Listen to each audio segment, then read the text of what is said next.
پھر ایک مسئلہ یاد رکھیے گا کہ بعض اوقات ایسا ہوتا ہے کہ ہمارے کوئی قریبی رشتہ دار ہوتے ہیں، مثلا ان کے گھر میں ٹی وی ہے. اب ٹی وی حاجت اصلیہ میں سے نہیں ہے، لہذا جس کے پاس ٹی وی ہوگا وہ حقیقتاً شرعی فقیر بھی نہیں ہے. اب ان کو اگر زکوٰۃ دینا چاہیں، وہ غریب ہیں، زکوٰۃ دینا چاہتے ہیں، اب ان کے پاس کیش وغیرہ کچھ بھی نہیں گھر میں، لیکن ٹی وی موجود ہے، تو حقیقتاً وہ زکوٰۃ کے مستحق نہیں ہو سکتے، زکوٰۃ دیں گے تو ادائیگی نہیں ہوگی. لیکن چونکہ وہ بہت زیادہ بیچارے غریب ہیں اور ہم ان کی مدد بھی کرنا چاہتے ہیں، تو اس کا طریقہ یہ ہوتا ہے کہ ہم شرعی حیلہ اختیار کریں. شرعی حیلے کا مطلب یہ ہوتا ہے کہ ہم پہلے کسی شرعی فقیر کو پیسہ دے دیں اور وہ شرعی فقیر اس رشتہ دار تک پہنچا دے. اس میں یقینی سی بات ہے کہ ہمیں پہلے اشارتاً کنایتاً اس شرعی فقیر کا ذہن بنانا ہوگا.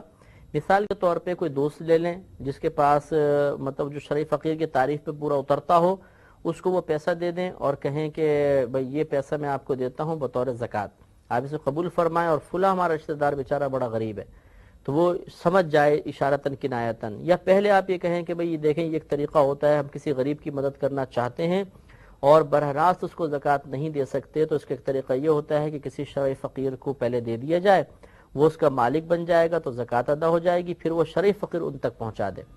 دوست کہے گا ٹھیک ہے بھی مسئلہ سمجھ میں آ گیا، اب آپ کہیں میں آپ کو زکوٰۃ دیتا ہوں اور میرا فلاں رشتہ دار بڑا غریب ہے. اب آپ اس کو یہ نہیں کہہ رہے کہ یہ زکوٰۃ کے طور پہ آپ پہلے وصول کریں پھر اس کو جا کر دے دیں، بلکہ آپ نے اشارہ کر دیا، تو اب اس طریقے سے حیلہ اختیار کرنا جائز ہوتا ہے.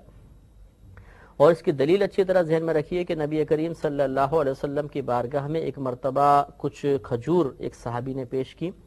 آپ نے پوچھا یہ کیا ہے، تو انہوں نے بتایا کہ یہ صدقے کی کھجوریں ہیں، یعنی کوئی کفارہ وغیرہ تھا یا زکوٰۃ بطور زکوٰۃ تھی. تو نبی کریم صلی اللہ علیہ وسلم نے ارشاد فرمایا کہ ہمارے لیے صدقہ کھانا جائز نہیں ہے. ان صحابی نے وہی صدقے کی کھجوریں ایک قریب غریب صحابی تھے ان کو دے دی، انہوں نے وصول کر لیں. وصول کرنے کے بعد وہ کھجوریں نبی کریم صلی اللہ علیہ وسلم کو دیں. نبی کریم صلی اللہ علیہ وسلم نے اب وہ کھجور اٹھا لی. تو کسی نے پوچھا یا رسول اللہ صلی اللہ علیہ وسلم کہ یہ تو صدقے کی کھجوریں ہیں. تو آپ نے ارشاد فرمایا کہ ان صحابی کے لیے صدقہ تھا اور میرے لیے تحفہ ہے. یعنی جب یہ کھجوریں ایک شخص کی ملک سے نکل کر ان کے پاس پہنچی تو زکوٰۃ ادا ہو گئی، اور جب ان کے پاس سے میرے پاس آئیں تو اب یہ زکوٰۃ نہیں تھی بلکہ یہ تحفہ تھا، اور میرے لیے تحفہ بالکل جائز ہے.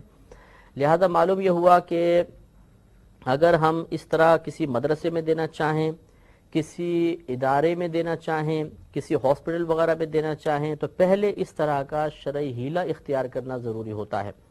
لیکن اچھی طرح یاد رکھیں کہ شرعی حیلہ اسی مقام پہ اختیار کریں گے جہاں پر بہت شدید ضرورت ہو. ایسا نہیں کہ ہر چیز کے لیے ہم حیلہ کر لیا کریں، یہ بات مناسب نہیں ہوتی ہے. اور آخری میں یہ عرض کروں گا کہ بسا اوقات انسان زکوٰۃ کو ادا کرتا ہے اور ادائیگی